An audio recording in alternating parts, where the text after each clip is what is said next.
D'accord. Mais, parlant, moi je suis un peu déçu. Je suis un peu déçu. Vous savez pourquoi on a annulé notre match là? Oui, on veut le savoir. Quand on a vu Ibrahim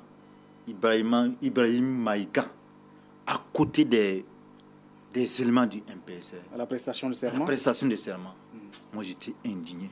Pourquoi? On ne peut pas comprendre que un individu, c'est un Burkinabé comme tous les autres. c'est un individu burkinabé comme tous les autres, mais ce n'est pas un burkinabé, je vous explique.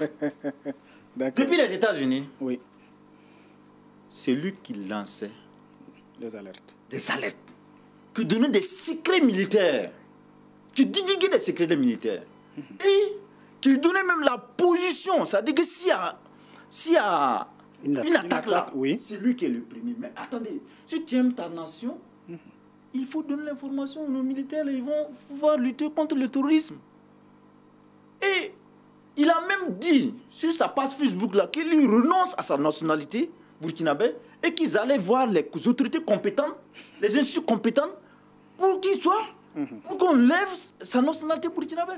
Mais un tel individu, même s'il vous a aidé, même s'il a aidé la gente à arriver au pouvoir, quand même, il faut être humble. Il faut être humble. Les autorités devraient être humbles en n'accueillant pas ce monsieur. C'est-à-dire qu'en le laissant, mais moi j'ai demandé même qu'on l'arrête. Ah bon? Parce que l'acte qu'il a posé là, c'est contre la sûreté des États. Et c'est divulgation du secret militaire qui est très grave. Donc on ne peut pas comprendre que vraiment, ce régime-là, ça montre, c'est les signaux forts qui montrent que le régime, le MPSR là, pour moi, c'est vous les Burkinabés que le MPSR peut tromper. Le MPSR, c'est quoi? C'est le régime de sécurité présidentielle en mouvement. Non, vous n'avez pas de preuves, M. Nia. Non, moi j'ai des preuves. Non, bon, Les preuves, c'est quoi? D'accord. Donc, c'est à cause de tout cela que vous avez refusé, vous avez annulé votre marche du 26, c'est ça? Oui. Non, c'est à cause de tout ça. Ok. C'est surtout l'actu de Maïga. Ok. Voilà, donc Maïga, le fait que Maïga soit au côté là, ça donne des soupçons sur leur intention d'abord de prendre le pouvoir. D'accord. C'est bien noté. Est-ce que vous partagez cet avis parce que ça fait polémique depuis 2 jours? Est-ce que le fait de voir un individu qui est un citoyen burkinabé à côté du MPSR peut donner des doutes? Bon, moi, M. Souré, je dirais qu'il n'a qu'à faire très très attention et ne pas essayer de personnaliser ou de digitaliser le processus que le MPSR tente d'entamer. D'accord. Mais dans la forme, je le dis, je suis d'avis avec vous que dans la forme, Ibrahim Maïga, c'est un Burkinabé comme tout autre Burkinabé, même si je suis écœuré du fait qu'il est sorti sur sa page Facebook, tentant de vouloir renoncer à sa nationalité. Je suis sincèrement outré de le savoir, mais dans la forme, c'est un Burkinabé comme tout autre Burkinabé. Ça pourrait être Rogo ou Poko qui s'est affiché à l'investiture du président d'Amiba. Mais comme Nia le dit, c'est un monsieur qui a joué un rôle essentiel lors des différentes attaques.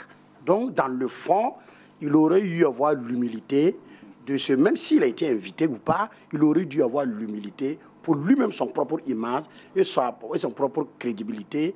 Il aurait dû avoir l'humilité de se mettre à l'écart. Rien que pour le temps qu'on puisse mettre quand même en place un gouvernement que l'État ou que l'administration de l'État puisse fonctionner normalement. Mais bon, on donne l'impression comme si voilà, il y a du laisser aller ou bien il y a de la récupération à quelque part. Mais pour moi, je n'en fais pas un problème. Et chacun est libre de ses actes, voilà. Donc je respecte l'acte que Ibrahim Maïga a posé lors de l'investiture. D'accord, ce n'est pas le sujet principal à cette émission, donc on va vite aller au soutien au MPSR avant de venir à Lota Baghian. Vous avez vu le reportage, est-ce que vous appréciez cette mobilisation du grand monde à la place de la nation pour soutenir le MPSR? Bon, vous savez, tous les régimes passés là, ce que les gens font. Quand il y a un moment qui arrive, on sort, on soutient. Bon.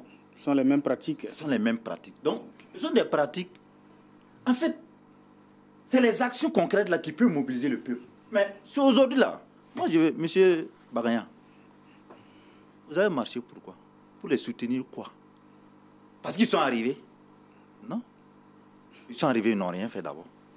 Donc, il fallait laisser observer. être neutre. Comme vous le dites, parce que vous n'êtes pas des partis politiques. Voilà. C'est vrai que la gente est venue, c'est eux qui jouent notre rôle en tant que parti politique. Mais vous, OSC, il faut rester à l'écart. Bon, mais je vois que c'est la même course que les gens ont fait en 2014, après l'insurrection. L'insurrection, d'accord.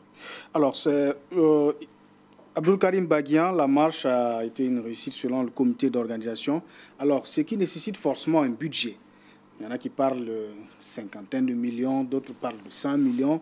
Est-ce que le budget pour cette organisation est évalué à combien? Avant de répondre à votre question, permettez-moi de répondre à la question de M. Nia qui demande l'opportunité de ce meeting. Et je tiens à rétablir ce que ce n'est pas une marche.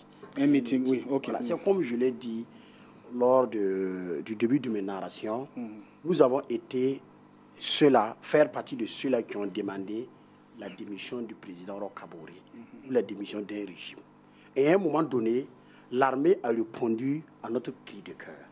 Et quand l'armée est venue, il y a des sillons qui sont tracés, parce qu'ils ont mis une commission en place. Je ne suis pas en train de vouloir dédouaner qui que ce soit.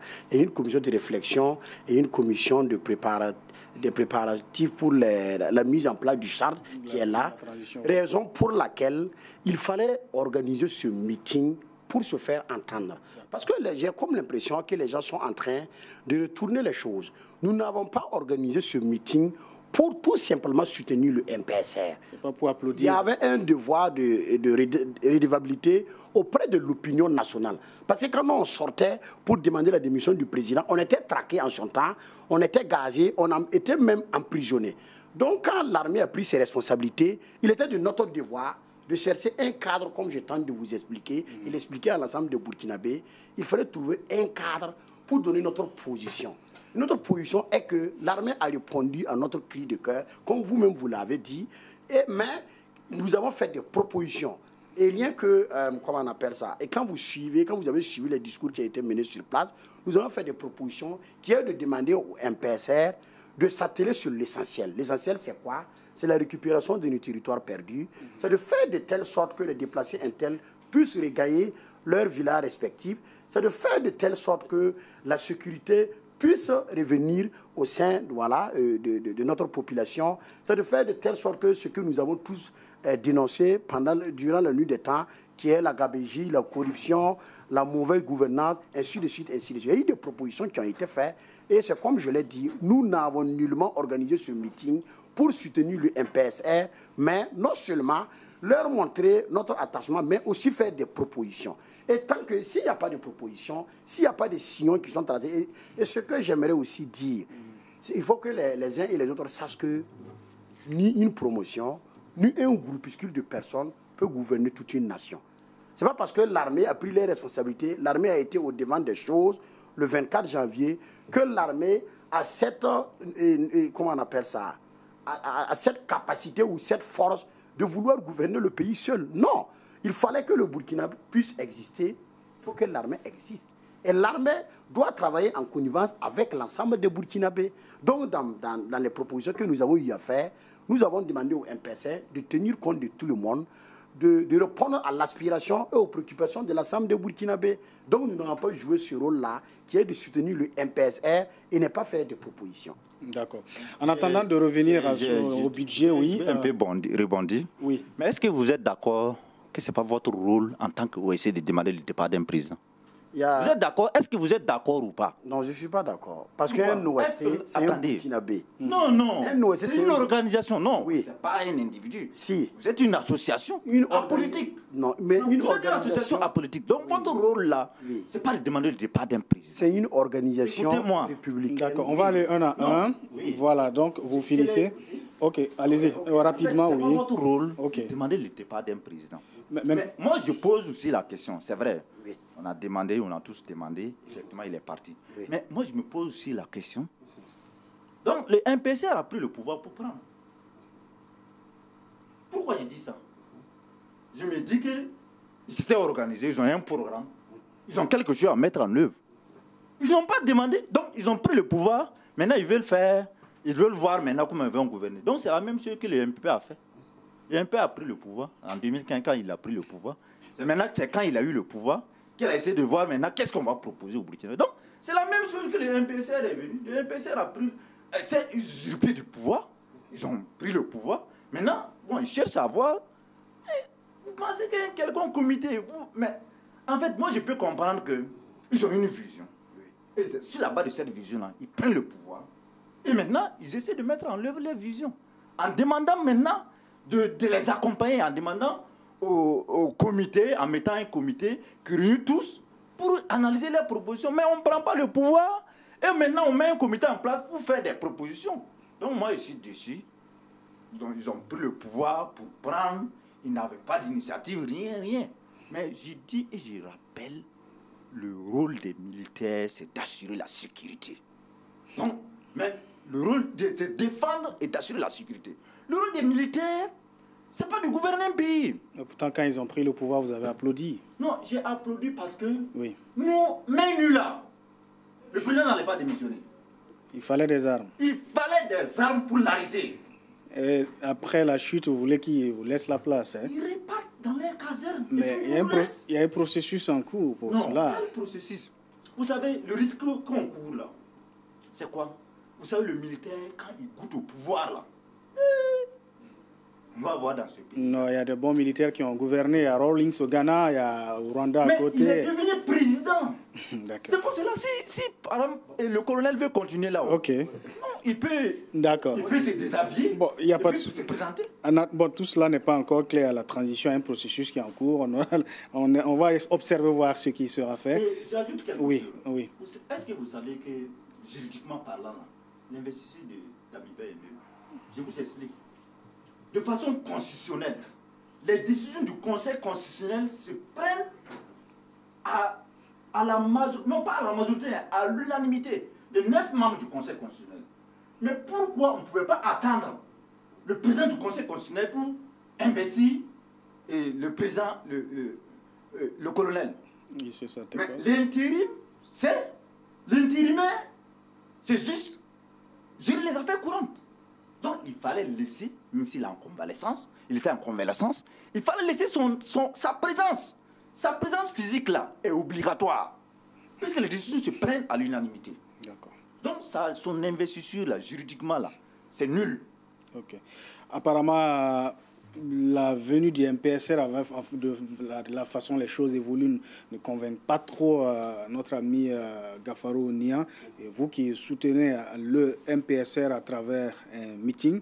Alors, rapidement, on va quand même parler de ce budget de plusieurs millions. Justement, voilà. Je n'avais pas eu la parole pour aller. Ok, donc vous avez la parole. Oui. Voilà, je tente de dire, vous savez, dans chaque organisation, il y a ceux-là qui prennent les responsabilités, qui acceptent de s'afficher et qui acceptent de se mettre au devant des choses pour que les choses puissent bouger.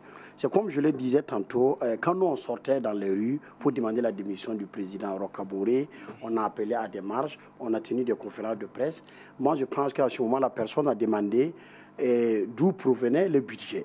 Nous sommes des hommes responsables, nous sommes des chefs d'entreprise, nous sommes des leaders d'Ouesté qui, à un moment donné, a eu de la crédibilité au jeu de l'opinion nationale, même à l'international. Donc, pour organiser un meeting de cette envergure-là, vous savez que l'avènement du MPSR a été un ouf de soulagement pour l'ensemble des Burkinabés. Même si je suis tout à fait d'accord avec M. Niang, qui a des doutes par rapport à comment on appelle ça, au sillon qui devrait être tracé pour que quand même la transition la puisse être une réussite. Je suis d'avis avec lui parce que c'est son opinion. Et pour le moment, comme il n'y a pas eu un gouvernement en place qui a été mis, les gens sont toujours en réflexion, je peux le comprendre.